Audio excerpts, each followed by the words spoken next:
maendeleo kauli mbiu hii kwa kuwa amani, umoja na mshikamano wa kitaifa ni nguzo kuu zilizobeba mustakabali wa maendeleo ya taifa kuelekea dira ya maendeleo 2050.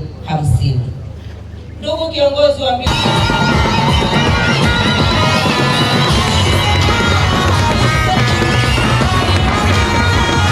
utakimbizwa katika njia yenye urefu wa kilomita 901.60 katika halmashauri 9, tarafa 25, kata 46, vijiji 37 na mitaa 20 kwa kupitia miradi ya Mwenge nyumba 62 ambayo itakuwa na thamani ya bilioni 33,639,712,712.04 ambapo mchanganuzi wake kuonyesha serikali ya asilimia 15 sawa na bilioni 5.0, halmashauri ya asilimia 6 sawa na bilioni 1.9, wananchi bilioni 24.6 sawa na asilimia 73.2, lakini kwa hisani na mabao mengine ya asilimia 6.24 ambayo ni bilioni 2.1.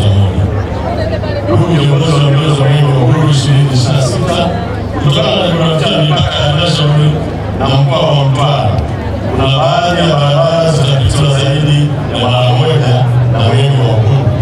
Aidha, Mwenge wa Uhuru Mtwara unatarajiwa kufanya kazi zifuatazo: kuweka mawe ya msingi na 3, kufungua miradi miwili, kuzindua 16, kuona na kukagua miradi 21.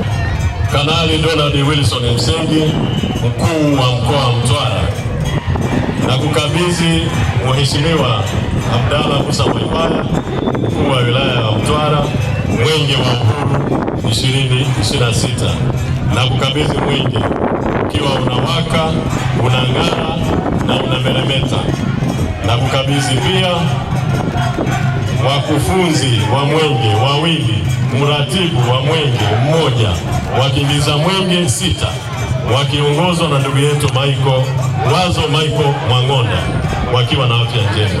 Mwenyezi Mungu akusaidie. Mimi Abdalla Musa Mwaipaya nakiri kupokea mwenge wa uhuru kutoka kwako Kanali Donald Wilson Msengi, mkuu wa mkoa wa Mtwara, ukiwa unawaka, unang'ara na unameremeta. Lakini pia nakiri kupokea wakimbiza mwenge 6 wa kitaifa wakiongozwa na Wazo Michael Mwang'onda, lakini pia wakufunzi wawili pamoja na mratibu mmoja wa mwenge, lakini pia na itifaki yote ya mwenge. Mheshimiwa mkuu wa mkoa, mwenge wa uhuru utakapokuwa katika halmashauri ya manispaa Mtwara Mikindani utakimbizwa umbali wa kilomita 106.6 na utakagua, utazindua, utaweka mawe ya msingi katika miradi ya afya, maji, elimu, barabara na maendeleo ya jamii. Miradi yote hii ina thamani ya zaidi ya shilingi bilioni 2.9. Mwenyezi Mungu nisaidie.